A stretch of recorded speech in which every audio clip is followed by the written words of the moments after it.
Yes, you are generally allowed to bring your own food onto a plane to eat during your flight. This is a common practice and can be a great way to save money and ensure you have food you enjoy. When packing your food, consider various factors for a more pleasant experience. First and foremost, you'll need to be aware of the transportation. Security Administration TSA regulations regarding liquids. Any liquids, gels, or aerosols in containers larger than 3.4 ounces. 100 milliliters must be placed in a clear, resealable 1-quart bag and removed for screening. This includes items like yogurt, sauces, and certain dips. It's best to avoid bringing these or pack them in smaller, compliant containers. Consider packing solid foods like sandwiches, fruits, vegetables, and pre-packaged snacks that won't require refrigeration. Think about ease of consumption and minimize mess. Also, be considerate of your fellow passengers.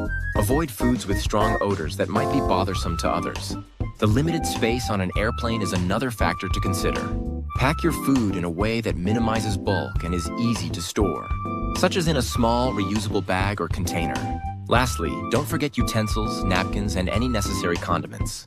By following these guidelines, you can enjoy your own food on your next flight and have a more enjoyable journey. Need help with your booking? Call now at 1-855-547-0830